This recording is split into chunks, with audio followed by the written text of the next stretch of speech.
అందరికీ నమస్కారం. Exam preparation అంటే ఒక మంచి స్టడీ షెడ్యూల్ ఉంటే చాలు, సగం గెలిచినట్టే అంటారు. కానీ ఆ షెడ్యూల్ కేవలం ఓ లిస్ట్ కాదు, అదొక పవర్ఫుల్ స్ట్రాటజీ. ఈరోజు మనం ఈ ప్లాన్ని ఎలా మన విజయానికి ఆయుధంగా మార్చుకోవాలో చూద్దాం. ఓకే, ముందుగా ఈ రోడ్ మ్యాప్ని ఓసారి చూద్దాం. అబ్బా, మొదటి చూపులోనే ఇన్ని సబ్జెక్టులు, ఇన్ని టాపిక్స్ చూసి కొంచెం కంగారుగా అనిపించడం చాలా సహజం. మధ్యయుగ చరిత్ర, రీజనింగ్, కరెంట్ అఫైర్స్ అన్నీ కలిపి చాలా ఉన్నట్టనిపిస్తుంది కదా. కానీ అసలు మ్యాజిక్ అంతా ఇక్కడే ఉంది. మనం ఏమి చదువుతున్నామన్నది ఒక్కటే కాదు, ఆ టాపిక్స్ని ఎలా కనెక్ట్ చేస్తున్నామన్నదే ఇక్కడ అసలు పాయింట్. పదండి, ఈ పజిల్ ముక్కల్ని ఒక్కొక్కటిగా ఎలా కలపాలో కలిసి చూద్దాం. ఈ వారం ప్లాన్ని సింపుల్గా అర్థం చేసుకోవడానికి మనం దీన్ని 5 భాగాలుగా చూద్దాం.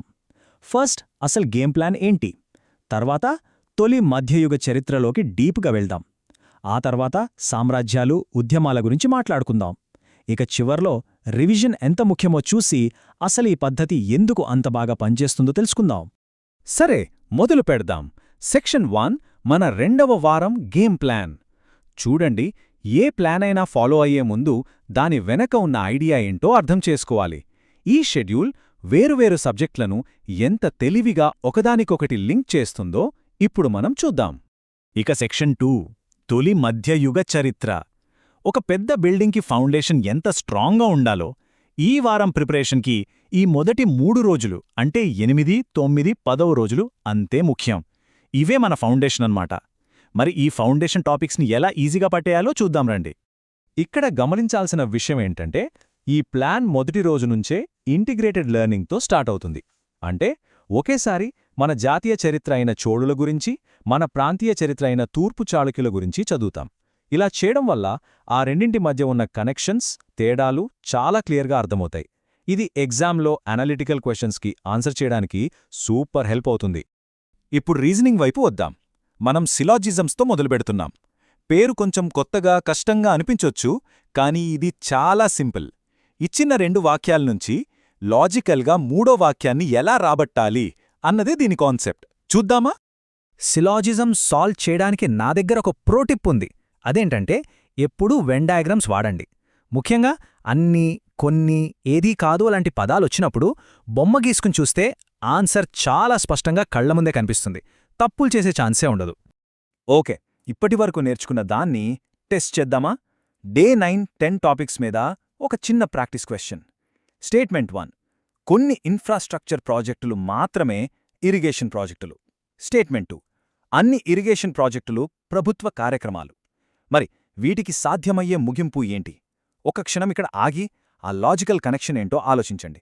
రైట్, ఇక 3వ భాగానికొచ్చేశాం, సామ్రాజ్యాలు మరియు ఉద్యమాలు. వారం మధ్యలోకొచ్చేసరికి మనం చిన్న చిన్న టాపిక్స్ నుంచి ఒక పెద్ద పిక్చర్కి షిఫ్ట్ అవుతున్నాం. ఇక్కడ మన గోల్ ఏంటంటే, ఒకే టైంలో ఉన్న పెద్ద పెద్ద సామ్రాజ్యాలని, వాటిని ప్రభావితం చేసిన సామాజిక ఉద్యమాలని ఎలా కనెక్ట్ చేయాలి అనేది. ఈ పోలిక చూడండి, చాలా ఇంట్రెస్టింగ్గా ఉంటుంది. ఒకవైపు మొఘల్ సామ్రాజ్యం, వాళ్ల సెంట్రలైజ్డ్ ల్యాండ్ రెవెన్యూ సిస్టమ్స్. మరోవైపు మన కాకతీయ సామ్రాజ్యం, వాళ్ల స్థానిక సామాజిక ఆర్థిక పరిస్థితులు. ఈ రెండిటినీ పక్కపక్కన పెట్టి చూస్తే ఆ కాలంలో అడ్మినిస్ట్రేషన్ ఎంత విభిన్నంగా ఉండేదో మనకో క్లారిటీ వస్తుంది. ఉదాహరణకు, అక్బర్ తెచ్చిన మన్సబ్దారీ సిస్టమ్కి, రుద్రమదేవి కాలంలోని నాయంకర సిస్టమ్కి మధ్యున్న తేడాలను గమనించండి. అప్పుడు విషయం ఇంకా బాగా అర్థమవుతుంది. చరిత్రతో పాటు ఇక్కడ మనం కొత్త రీజనింగ్ టాపిక్కి వస్తున్నాం, డైరెక్షన్ సెన్స్. ఈ క్వశ్చన్స్ని సాల్వ్ చేయడానికి బెస్ట్ టెక్నిక్ ఏంటో తెలుసా? ఎప్పుడూ ఆ దారిని ఒక చిన్న డయాగ్రామ్లా గీసుకోవడమే. కన్ఫ్యూజన్ అస్సలుండదు, కరెక్ట్ ఆన్సర్ ఈజీగా వచ్చేస్తుంది. ఇది చూడండి, ఒక క్లాసిక్ ప్రాబ్లం. ఒక వ్యక్తి 4 కిలోమీటర్లు నార్త్కి నడిచి రైట్ టర్న్ తీసుకుని 3 కిలోమీటర్లు ఈస్ట్కి నడిచారు. ఇప్పుడు స్టార్టింగ్ పాయింట్ నుంచి ఎంత దూరంలో ఉంటారు? దీన్ని జస్ట్ ఒక రైట్ యాంగిల్ ట్రయాంగిల్లా ఊహించుకోండి. నార్త్ వెళ్లిన దూరం ఒక సైడ్, ఈస్ట్ వెళ్లిన దూరం ఇంకో సైడ్. ఇప్పుడు పైథాగరస్ స్థిరం వాడితే ఆన్సర్ వచ్చేసినట్టే. ఓకే, ఇక 4వ భాగం, ద ఫైనల్ పుష్, అంటే మన రివిజన్. కొత్త విషయాలు నేర్చుకోవడం ఎంత ముఖ్యమో, నేర్చుకున్నవి గుర్తుపెట్టుకోవడం అంతకన్నా ముఖ్యం. అందుకే ఈ చివరి 2 రోజులు కేవలం దానికోసమే. మనం నేర్చుకున్న జ్ఞానాన్ని ఎగ్జామ్కి కావలసిన పక్కా ఫ్యాక్ట్స్గా మార్చే టైం ఇది. ఈ మొత్తం వారం ప్లాన్ అంతా కూడా ఈ 14వ రోజు చుట్టూనే తిరుగుతుంది. ఈరోజు కొత్తగా ఏమీ నేర్చుకోము. ఆల్రెడీ కట్టిన గోడకి సిమెంట్ పూసి ఇంకా స్ట్రాంగ్ చేస్తున్నామంతే. మన ప్రిపరేషన్ని పటిష్టం చేసుకునే రోజుది. ఈ టేబుల్ చూడండి. 14వ రోజునే 3 పవర్ఫుల్ యాక్షన్స్గా విడగొట్టారు. 1 కన్సాలిడేషన్ అంటే చదివింది రివైజ్ చేయటం. 2 అప్లికేషన్ అంటే మ్యాప్ పాయింటింగ్ లాంటివి చేయటం. 3 టెస్టింగ్ అంటే మాక్ టెస్ట్ రాయటం. ఈ 3 కలిసినప్పుడే మన ప్రిపరేషన్ కంప్లీట్ అవుతుంది. ఇక్కడ ఈ 30 అనే నెంబర్ ఏదో ఊరికే పెట్టలేదు. అదొక స్ట్రాటజిక్ టార్గెట్. ఒక టైం లిమిట్లో 30 క్వశ్చన్స్ సాల్వ్ చేయడం ద్వారా ఈ వారం నేర్చుకున్న రీజనింగ్ టాపిక్స్ మీద మీ స్పీడ్, యాక్యురసీ ఎలా ఉన్నాయో రియల్ ఎగ్జామ్ కండిషన్స్లో చెక్ చేసుకోవచ్చన్నమాట. అండ్ ఫైనల్లీ 5వ భాగం. ఈ పద్ధతి వెనుక ఉన్న సీక్రెట్ ఏంటి? ఇప్పటివరకు మనం ఈ షెడ్యూల్ని డే బై డే చూశాం. కానీ అసలు విషయమేంటంటే ఈ షెడ్యూల్ వెనుక ఉన్న ప్రిన్సిపల్స్ అర్థం చేసుకోవడం. అసలు ఈ ప్లాన్ ఎందుకు ఇంత ఎఫెక్టివ్గా పనిచేస్తుందో ఇప్పుడు తెలుసుకుందాం. ఇదేనండి ఈ ప్లాన్ వెనుకున్న అసలు secret. Integrated learning, active recall, spaced repetition ఇవన్నీ ఏదో పెద్ద పెద్ద పదాలు కాదు. ఇవి సైంటిఫిక్గా ప్రూవ్ అయిన టెక్నిక్స్. విడివిడిగా ఉన్న సమాచారాన్ని ఒకదాంతో ఒకటి కలిపి ఒక నాలెడ్జ్ నెట్వర్క్లా మార్చే పద్ధతులు.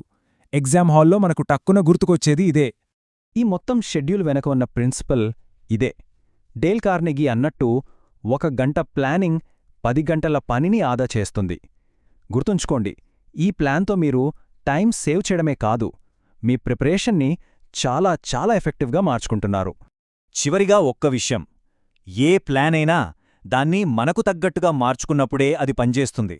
మేం మీకొక బ్లూ ప్రింట్ ఇచ్చాం.